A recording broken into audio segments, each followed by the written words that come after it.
Me qirinj në duar, mijëra besimtar të krishterë kremtuan Pashkën nga jugu në veri. Në Korç, mesha e shenjtë u mbajt në katedralen e qytetit. Atilia Kotnani foli për rëndësinë e fitores së jetës mbi vdekjen.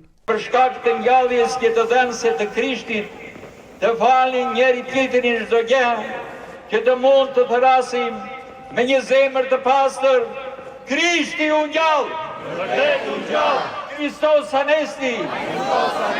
Krishti u ngjall. Vërtet u ngjall. Besimtarët të ardhur edhe nga përtej kufirit, ku jetojnë e punojnë si emigrant, ju bashkuan meshës. Shëndet dhe lumturi në familjen e tyre. Unë vi vit për Pashkët në Korç, është një festë që siç festohet në Korç, besoj se të gjithë qytetet e festojnë, por Korça për mua është shumë e veçantë.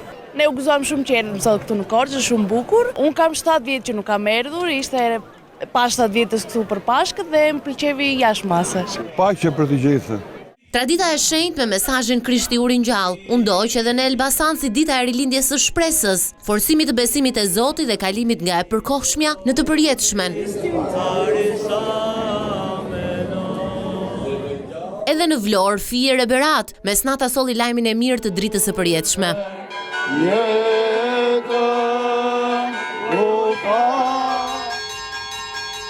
Mesazhe për paqen e dashurinë vijnë edhe nga Durrësi në këtë ditë feste për besimtarët e krishterë.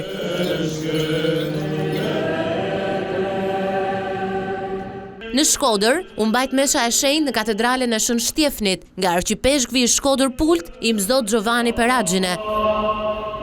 Me ndezjen e qirinjve që simbolizojnë dritën e përjetshme, besimtarët e krishterë nisën festimet në mesnat.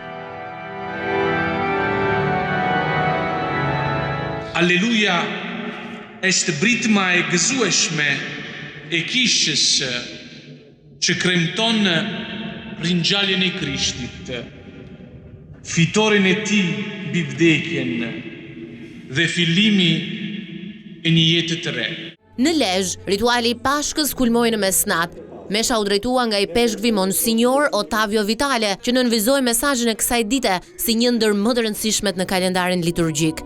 Në sheshe, katedrale dhe kishat e qyteteve kryesore të vendit, besimtarët morën nga drita e Zotit në shtëpitë e tyre.